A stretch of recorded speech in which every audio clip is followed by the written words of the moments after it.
नमस्कार साथियों, हमारे YouTube चैनल में आपका स्वागत है। अपनी तैयारी को एक लेवल अप करने के लिए हमारे चैनल को सब्सक्राइब करें, बेल आइकन ज़रूर प्रेस करें जिससे सभी नोटिफिकेशंस आपको टाइम से मिलते रहें।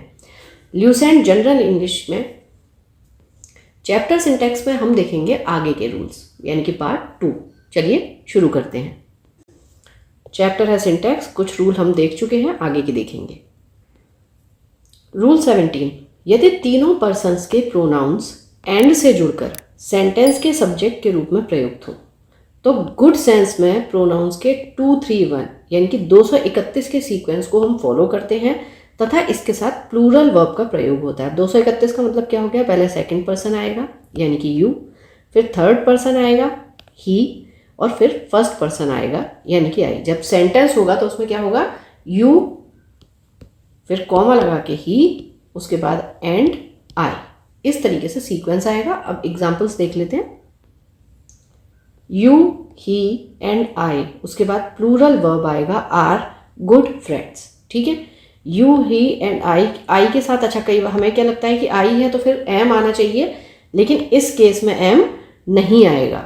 वैसे जो हेल्पिंग वर्ब होता है तो वो जो उसके नियरर सब्जेक्ट होता है वो वाला वो मतलब वर्ब लेता है, लेकिन इस केस में जब 231 वाला कॉन्सेप्ट आ रहा है तो हम यहाँ पर वर्ब लेंगे प्लूरल।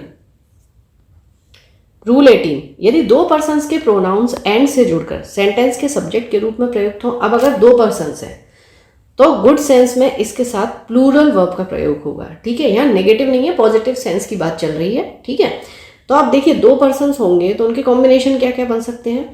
या तो सेकंड पर्सन थर्ड पर्सन एक साथ होगा, सेकंड पर्सन फर्स्ट पर्सन एक साथ होगा, और थर्ड और फर्स्ट पर्सन एक साथ होगा। तो ऐसे केस में क्या होगा? अगर सेकंड और थर्ड एक साथ हैं तो पहले सेकंड आएगा और फिर थर्ड आएगा। सेकंड और फर्स्ट एक साथ है तो पहले सेकंड आएगा और फिर फर्स्ट आएगा। ठीक है, जिसमें भी सेकंड आपको पहले दिया हुआ है तो फिर पहले सेकंड आता है और उसके बाद थर्ड या फर्स्ट पर्सन आते हैं। और अगर थर्ड और फर्स्ट की बात है तो पहले थर्ड आएगा और फिर फर्स्ट आएगा। कैसे? जैसे मान लीजिए कि सेकंड और थर्ड पर्सन दिया हुआ है तो जो भी बात कर रहा है इंसान, जैसे you and he are good friends. ठीक है, अब बात करने वाला मान लीजिए कि मैं हूं, तो मैं क्या कहूंगी कि तुम और वो। मैं बात जब भी कर रही होंगी तो मैं सामने वाले यानी कि तुम से बात कर रही हूं, यानी कि यू से। तो जिससे भी मैं बात कर रही हूं पहले मैं उसको रखूंगी बात करने में। ये मान लीजिए कि मैं हूं, ठीक है, लेकिन बात केवल यू की और ही की हो रही है। यहां पर मुझे इसमें शामिल नहीं किया गया है, मैं इनडायरेक्ट हूं, अलग हूं मैं। तो मैं क्या कह रही हूं कि तुम और वो अच्छे दोस्त हो। ठीक है, तो इसलिए पहले हम जिससे बात कर रहे हैं पहले हम उसे डिनोट करते हैं, इसलिए हमारा सेकंड पर्सन जो है वो पहले आता है। उसी तरीके से जब सेकंड और फर्स्ट की बात चलेगी तो हम क्या कहेंगे? मैं अपने आप को, आजकल वैसे लोग रखने लगे हैं, लेकिन जब हम सेंटेंसेस की बात करते हैं तो हम क्या कहेंगे? मैं तुमसे बात कर रही हूं तो पहले मैं तुमको रखूंगी। तो मैं क्या कहूंगी? तुम और मैं वर प्लेइंग क्रिकेट। मैं और तुम नहीं, तुम और मैं क्रिकेट खेल रहे थे। ठीक है, तो आपको ये चीज क्लियर हो गई होगी कि जब सेकंड पर्सन है और चाहे उसके साथ थर्ड हो या फर्स्ट हो, तो हम जिससे भी बात, हम तुमसे बात कर रहे हैं तो हम क्या करेंगे? पहले रखेंगे यू और उसके बाद ही, या फिर यू एंड आई। वर्ब यहां पर प्लूरल ही आएगा, ये आपको ध्यान रखना है। ठीक है, अब उसके बाद जब तुम डायरेक्टली नहीं दिया हुआ है, बात हो रही है ही और आई की, तो इसमें भी आई बाद में आएगा, पहले ही आएगा। He and I were watching TV. मैं और वो टीवी देख रहे थे। ठीक है, हम हिंदी में भी जब बोलते हैं तो ये नहीं कि वो और मैं टीवी देख रहा हूं या देख रहा था, देख रहे थे। तो इसलिए आपका जो वर्ब होता है वो प्लूरल हो जाता है। अच्छा, यहां पर देखिए रूल में एक चीज नहीं दी हुई थी, लेकिन एक और एग्जांपल हमें दिया हुआ है कि मोहन एंड ही। जब यहाँ पर दोनों ही थर्ड पर्सन है, अब किसी का नाम है और या फिर वह है, ये दोनों थर्ड पर्सन में आते हैं, सिंगुलर नंबर है। ठीक है, फर्स्ट में आपको पता है आई और वी होता है, सेकंड में यू होता है, और थर्ड पर्सन में ही, शी, इट, ये सारे आपके थर्ड पर्सन है। ठीक है, तो अब आपको, या फिर किसी का भी नाम, और दे, तो ये आपके थर्ड पर्सन है। थर्ड पर्सन सिंगुलर नंबर में किसी का भी नाम आ जाएगा, ही, शी, इट आ जाएंगे, और दे जो होगा वो प्लूरल हो जाएगा। अगर फर्स्ट पर्सन की बात करेंगे तो आई आपका सिंगुलर नंबर है और वी जो है वो आपका प्लूरल है। यू सेकंड पर्सन में दोनों के लिए प्रयुक्त होता है। ठीक है, तो अगर आपका किसी सेंटेंस में जब बात चल रही है तो आपका थर्ड पर्सन है, यानी किसी का नाम दिया हुआ है और ही दिया हुआ है, तो आप नाम पहले लिखेंगे और ही बाद में लिखेंगे, भले ही वो दोनों थर्ड पर्सन है। ही और नाम नहीं आएगा, पहले नाम आएगा और फिर उसके बाद हम थर्ड पर्सन में ही लिखेंगे। ठीक है, जैसे Mohan and he were present there. ठीक है, और वर्ब जो होगा वो प्लूरल होगा कि मोहन और वो वहां पर प्रेजेंट थे।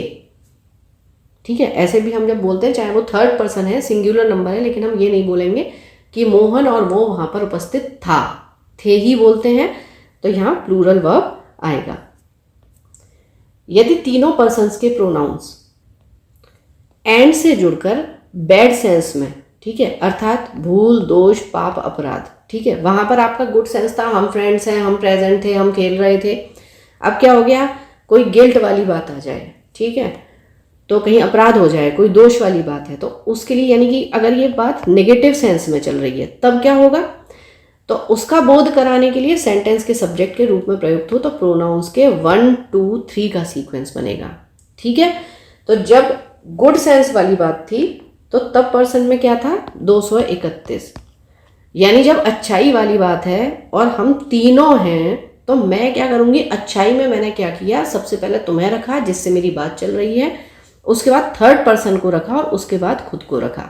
लेकिन अगर कहीं भूल दोष की बात चल रही है तो मैं सबसे पहले अपने आप को रखूंगी, यानी कि गलती सबसे पहले मुझसे हुई, फिर तुमसे हुई और उसके बाद थर्ड पर्सन से हुई। ठीक है, अब देख लेते हैं एग्जाम्पल, और फॉलो किया जाता है इसके साथ प्लूरल वर्ब का प्रयोग होता है, कैसे होगा ये भी देखते हैं। तो I, you and he are guilty. ठीक है, मैं, तुम और वो दोषी हैं, यानी कि सबसे पहले मैं हूं, मेरी बात किससे चल रही है, तुमसे चल रही है, मैं तुम और वो जो तीसरा बंदा था, ठीक है, दोषी हैं। इसमें ध्यान रखिएगा 2, 3, 1, जब भी दोष की बात चल रही है तो मैं किसी दूसरे इंसान को पहले नहीं रख रही हूँ, सबसे पहले मैं खुद को रख रही हूँ। तो दोष वाले केस में 123 है। ठीक है, और जब दोष वाली बात नहीं है, पॉजिटिव सेंस में बात चल रही है, तो उसमें है 2, 3, 1। इसी तरीके से I, you and he were robbers, मैं, तुम और वो क्या थे, रॉबर्स थे, डकैत थे। ठीक है, तो जहां भी जिम्मेदारी लेने वाली बात चल रही है कि हमसे कोई गलती हो गई और जिम्मेदारी वाली बात चलेगी, तो हम जिम्मेदारी सबसे पहले खुद पर लेंगे, फिर सामने वाले पर लेंगे और फिर थर्ड पर्सन पर लेंगे, ये आपको ध्यान रखना है। और थे या हैं होता है जब हम तीनों मिले, तो इसलिए यहाँ पर वर्ब जो है वो प्लूरल आएगा। एक बार को अगर सेंटेंस में आपको थोड़ा कन्फ्यूजन हो रहा हो तो ये चीज़ कई हद तक काम करती है, आप उसको एक बार हिंदी में बनाकर देख लें, क्योंकि हमारी जो मातृभाषा है वो हिंदी है और हम हिंदी ज़्यादा अच्छे से समझ पाते हैं। तो अगर आपको ग्रामर में कहीं कोई कन्फ्यूज़न हो रहा हो तो 100% नहीं, लेकिन ये कई हद तक काम करता है। अगर आपको लग रहा है कि यहाँ पर है होना चाहिए या है होना चाहिए, प्लूरल आना चाहिए सिंगुलर, तो एक बार आप उसको उस तरीके से भी बोलकर देख लें तो आपको काफ़ी हद तक चीज़ें क्लियर हो जाएंगी एग्ज़ाम टाइम पे। चलिए, यदि दो पर्सन्स के प्रोनाउंस एंड से जुड़कर बैड सेंस में, ठीक है, अभी पहले बात चल रही थी 3 की, अब उसी तरीके से जैसे पहले हमने गुड सेंस में 2 के समझे थे, अब हम बैड सेंस में समझते हैं। अब यहाँ पर भी क्या हो गया, भूल, दोष, पाप, अपराध का बोध कराने के लिए सेंटेंस के सब्जेक्ट के रूप में प्रयुक्त हो तो प्रोनाउंस के सीक्वेंस क्या बनेंगे, 1, 2, 2, 3, 1, 3। ठीक है, तो आपको ध्यान रखना है, देखिए जब भी दोष वाली बात आएगी तो उसमें अगर फर्स्ट पर्सन कहीं पर भी है तो सबसे पहले फर्स्ट पर्सन आएगा, यानी कि मैं। दोष सिद्धि में मैं जो भी है जिम्मेदारी अपने ऊपर लेता हूँ। ठीक है, उसके बाद मेरे सामने जो भी है, अब 2 के सीक्वेंस बनेंगे तो 2 ही बनेंगे फर्स्ट पर्सन के साथ, या तो तुम होंगे और या फिर थर्ड पर्सन होगा। ठीक है, तो यहाँ क्लियर हो गया, अगर फर्स्ट पर्सन अवेलेबल है तो पहले दोष सिद्धि में वो अपने ऊपर लेगा, और यदि फर्स्ट पर्सन अवेलेबल है लेकिन गुड सेंस में तो वो हमेशा दूसरे को रखेगा। ठीक है, अच्छा, सेकंड और थर्ड पर्सन जब भी हैं तो पहले सेकंड पर्सन आएगा और फिर थर्ड पर्सन आएगा। और ये चीज़ आपको ध्यान रखनी है कि सेकंड और थर्ड पर्सन ही अगर आपको दिए हुए हैं तो दोनों सेंस में, चाहे वो गुड सेंस की बात हो और चाहे वो बैड की बात हो, तो गुड और बैड दोनों में ही सेकंड पर्सन पहले आएगा। क्यों आएगा? क्योंकि जब भी हम सामने वाले से बात करते हैं तो हम उसे रखते हैं कि तुमने और उसने ये किया, ठीक है, चाहे वो अच्छा किया या बुरा किया। ठीक, तो चीज़ों को समझना है, ये नहीं कि आप सीक्वेंस याद कर रहे हैं कि अरे इसमें 1 2 होगा, इसमें 2 3 होगा, नहीं, आपको समझ के याद करना है, ठीक है। और समझ लेंगे तो याद करने की ज़रूरत नहीं है, आपको अच्छा आसानी से उसको अटेम्प्ट कर पाएंगे। ठीक, अब एग्जाम्पल्स देख लेते हैं। जैसे देखिए, I and you have committed a crime, मैंने और तुमने एक क्राइम को कमिट किया या क्राइम किया। तो अब क्या हुआ, मैंने और तुमने किया था, प्लूरल हो गया वर्ब। आई और यू क्राइम वाली बात थी, नेगेटिव वाली बात थी, तो पहले फर्स्ट पर्सन आया, मैंने जिम्मेदारी ली और फिर तुम। ठीक है, आई एंड यू हैज़ नहीं आएगा, सिंगुलर वर्ब नहीं आएगा, प्लूरल आएगा। You and he are sinners, हम और तुम और वो पापी हैं। तो इसमें क्या हुआ, जब सेकंड और थर्ड था तो पहले तुम, मैं बात तुमसे कर रही हूँ तो पहले मैं किसी भी चीज़ की जिम्मेदारी तुम्हें दूंगी। ठीक है, तो तुम और वो, चाहे मैंने पॉजिटिव में दिया चाहे नेगेटिव में। ठीक है, तो you and he are sinners, I and he were guilty. ठीक है, मैं और वो गिल्टी थे। ठीक, तो आई एंड ही, तो आई में तो जिम्मेदारी पहले लेनी ही है, तो यानी फर्स्ट पर्सन और फिर थर्ड पर्सन। बाकी प्लूरल वर्ब आता है, ये आपको ध्यान रखना है।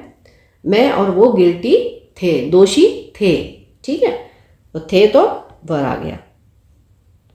नेक्स्ट, रूल 19, आइदर और नाइदर का प्रयोग सेंटेंस के सब्जेक्ट के रूप में हो। मैंने आपको पहले बताया था, ईदर और नीदर भी बोलते हैं, आप जो चाहें इसको प्रोनाउंस कर सकते हैं। इसके साथ सिंगुलर वर्ब का प्रयोग होता है, जैसे there are 2 rooms here and either is ventilated. ठीक है, तो जब भी आइदर आपका सब्जेक्ट के जैसे यूज हो रहा है, यहाँ पर 2 रूम है और वो वेंटिलेटेड है, तो यहाँ पर जब भी आइदर सब्जेक्ट के जैसे यूज हो रहा है तो आपका सिंगुलर वर्ब आएगा। ठीक है, आइदर है तो आर नहीं आएगा। इसी तरीके से there are 2 girls in the class, class में 2 लड़कियां हैं, बट नाइदर इज ब्यूटीफुल। ठीक है, कोई भी उनमें से सुंदर नहीं है। ठीक है, आइदर नाइदर के साथ आर नहीं आएगा।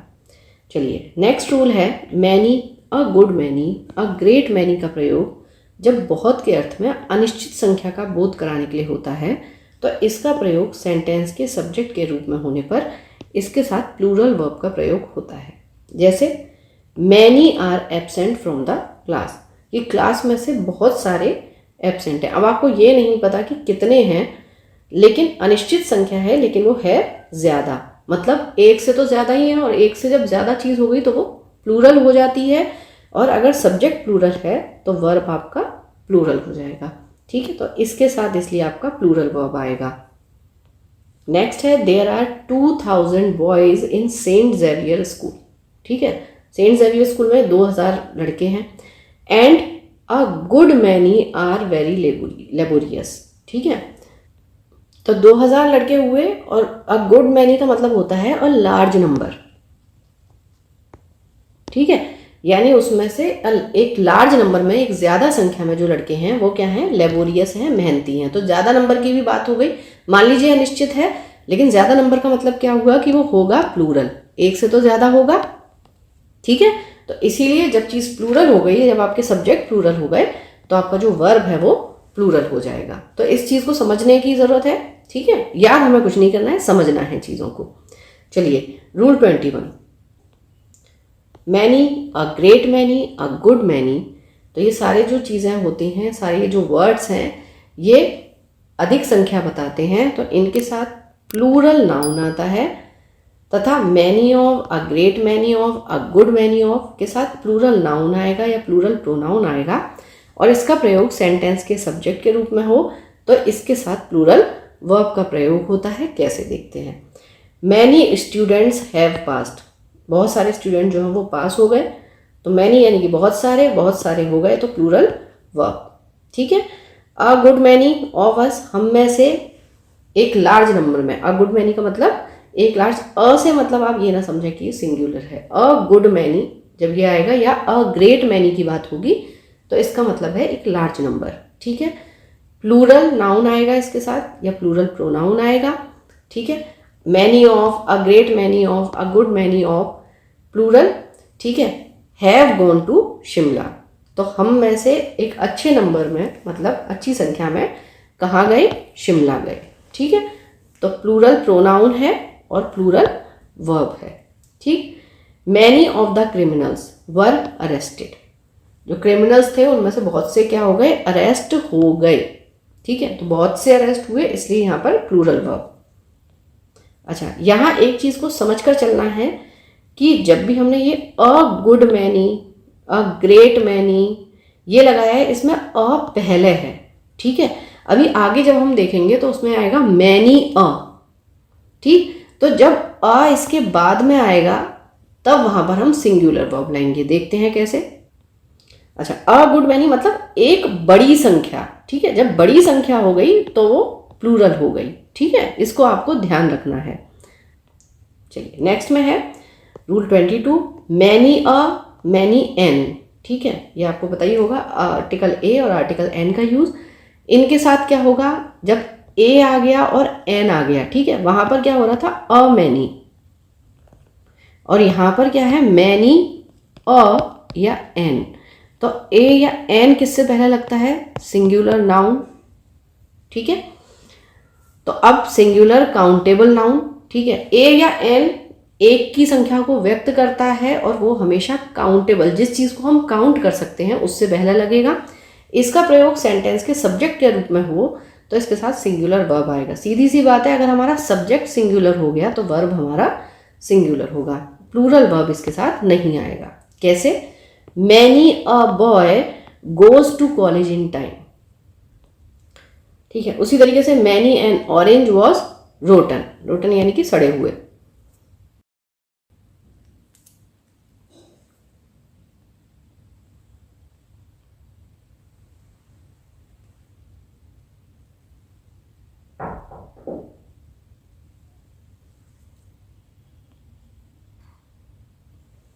चलिए नेक्स्ट है रूल 23, इंडेफिनिट प्रोनाउंस जैसे कि everybody, somebody, nobody, anybody, everyone, someone, no one, anyone का प्रयोग अनिश्चित व्यक्ति के लिए होता है। इनडेफिनिट का मतलब ही यह है कि जो चीज़ निश्चित ना हो।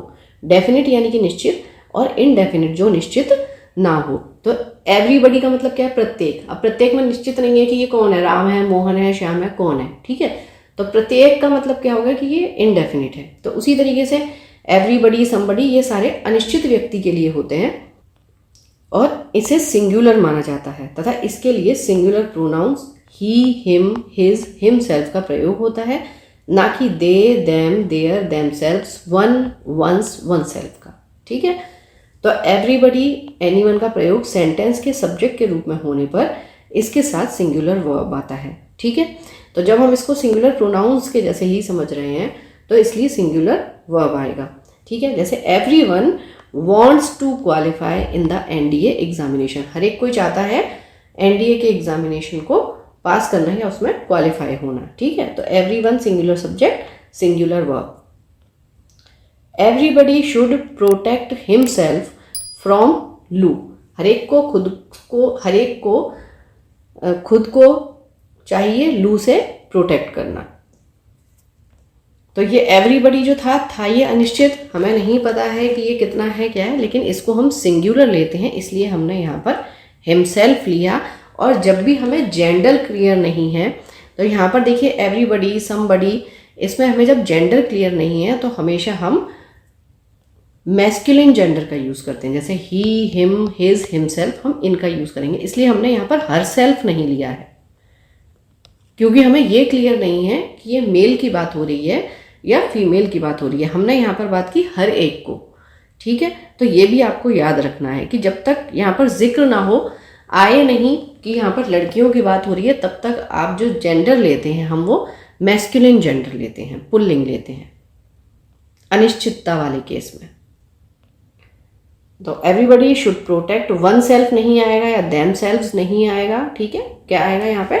हिमसेल्फ। जब खुद की बात हो रही है तो हिमसेल्फ आएगा। अनिश्चितता वाले केस में सिंगुलर नंबर लेंगे। Everybody should love his country. हर एक को अपने देश से प्यार करना चाहिए, तो यहाँ पर भी हिज आया। ठीक है, वंस या देयर नहीं आया, सिंगुलर सेंस में हमने इसको लिया है इसलिए। जबकि क्वेश्चन टैग के सेंटेंस में एवरीबडी एनीवन के लिए दे का प्रयोग होता है, ना कि ही का। ये ध्यान रखना है जब पॉजिटिव या अफर्मेटिव सेंटेंस की बात हो। ठीक है, तो हम यहाँ पर क्या ले रहे हैं, हिज ले रहे हैं, ठीक है, हिमसेल्फ ले रहे हैं। लेकिन जब क्वेश्चन की बात हो रही है तो हम यहाँ पर क्या करेंगे, तब हमने यहाँ पर दे लिया है। क्यों? Everyone can not help you, can they, तुम्हारी कोई मदद नहीं कर सकता, क्या वे कर सकते हैं। तो जब भी क्वेश्चन टैग की बात आएगी, क्या वे, ठीक है, तो ये भले ही एवरीवन यूज हुआ है, उसमें एवरीबडी आए, एनीवन आए, लेकिन आप जब क्वेश्चन लेंगे तो उसमें लेंगे कैन दे। ठीक है, अच्छा ऐसा क्यों होगा? क्योंकि जब हम एवरीवन की बात करते हैं तो हम प्रत्येक की बात करते हैं, ठीक। लेकिन अब जब हमने हेल्प की बात की तो हमें ये नहीं पता है कि ये कौन, प्रत्येक में कौन सा है, इसमें डेफिनेट नहीं है। तो इसलिए हम प्रत्येक की बात जब करेंगे तो यहाँ पर हम दे कहेंगे, ठीक है। उसी तरीके से जब हम ये बोल रहे थे कि एवरीबडी शुड प्रोटेक्ट हिमसेल्फ, तो हमें ये पता था कि हम जिससे भी ये बोल रहे हैं वो उसी के लिए बात हो रही है, यानी वो अपने आप में डेफिनेट हो गया, इसलिए हमने वहां पर हिमसेल्फ का यूज किया था। ठीक है, क्योंकि वो अपने आप में जो भी एवरीबडी था वो अपने लिए था, ठीक है, इसलिए यहाँ पर हमने देम सेल्व्स का यूज नहीं किया था। लेकिन जब क्वेश्चन की बात होगी तो एक मेजॉरिटी की बात होगी, इसलिए यहाँ पर कैन दे आता है, ठीक है। क्योंकि यहाँ पर हमें क्लियर नहीं है कि कैन ही अगर हम लगाते तो हमें ये जो वो है वो कौन है, ये हमें क्लियर नहीं है कि क्या वह कर सकता है। तो अगर ये वह यहाँ पर क्वेश्चन में वो वह हो जाएगा तो वो डेफिनेट हो जाएगा, लेकिन यहाँ पर बात चल रही है इनडेफिनेट, ठीक है। तो इसलिए जो अफर्मेटिव सेंटेंस है उसमें ही या हिमसेल्फ या हिज इसलिए आता है एवरीबडी के साथ, क्योंकि हमें ये पता है कि प्रत्येक में हम उसको डिनोट नहीं कर रहे हैं, लेकिन वो जो हीज है या वो हिमसेल्फ है तो वो कौन है, वो प्रत्येक में कौन है, वो अपने आप में क्लियर होता है, ठीक है। Next rule number 24, indefinite pronouns जैसे एवरीथिंग, समथिंग, नथिंग, एनीथिंग का प्रयोग अनिश्चित वस्तु के लिए होता है, इसे सिंगुलर माना जाता है तथा इसके लिए singular pronouns it, its, itself का प्रयोग होता है, ना कि he, him, his, himself, they, them, their, themselves, one, one's और वनसेल्फ का, ठीक है। तो जब एवरीबडी, समबडी, समवन की बात हो रही थी तो वो था आपका जीवित के लिए बात हो रही थी, इसलिए वहां पर हम हिज, हिम, हिमसेल्फ ये सारी चीज़ें यूज़ कर रहे थे। क्वेश्चन मार्क जब आ रहा था तो दे यूज़ कर रहे थे। लेकिन जब थिंग की बात होती है इनडेफिनिट प्रोनाउंस में, एवरीथिंग, समथिंग, नथिंग, जब चीज़ों की बात हो रही है तो हम यहाँ पर इट, इट्स, इटसेल्फ का प्रयोग करेंगे, ठीक है। जैसे एवरीथिंग लुक्स ब्यूटिफुल इटसेल्फ, ठीक है, हर चीज़ अपने आप में खूबसूरत दिखती है, ठीक है। तो इनके साथ भी सिंगुलर वर्ब आता है, एवरीथिंग की बात हो या एवरीवन की बात हो, आता सिंगुलर वर्ब है। Everything has its own importance, हर चीज़ की अपनी एक महत्ता है, तो सिंगुलर वर्ब आया, ठीक है। और इट्स आएगा इसके साथ, ये ध्यान रखना, जब चीज़ की बात होगी तो इट, इट्स वाली चीज़ चलेगी, जब व्यक्ति की बात होगी तो ही, हिज आएगा, क्वेश्चन की बात होगी तो दे यूज़ होगा, ठीक है। अब क्वेश्चन टैग में अगर एवरीथिंग, एनीथिंग के लिए इट का प्रयोग होता है, ना कि दे का। जैसे everything looks beautiful doesn't it, ठीक है। तो जब व्यक्ति की बात थी तब दे का यूज कर रहे थे हम, लेकिन क्वेश्चन टैग में भी जब एवरीथिंग, एनीथिंग चीज़ वाली बात आएगी तो इसमें आप डजंट और इट है क्योंकि सिंगुलर है, तो क्या ये नहीं है, तो इसलिए आप डजंट करते हैं, डज नॉट इट, ठीक है। रूल 25, इनडेफिनिट प्रोनाउन वन का प्रयोग सेंटेंस के सब्जेक्ट के रूप में हो तो इसके साथ सिंगुलर वर्ब का प्रयोग होता है तथा इसके लिए singular pronouns one, one's, oneself का प्रयोग होता है, ना कि ही, हिम, हिज, हिमसेल्फ तथा दे, देम, देयर, देमसेल्व्स, ठीक है। कैसे देख लेते हैं। वन वॉज डिसऑनेस्ट, तो यहाँ जो वन का सेंस है वो नंबर नहीं है, ये अनस्पेसिफाइड है,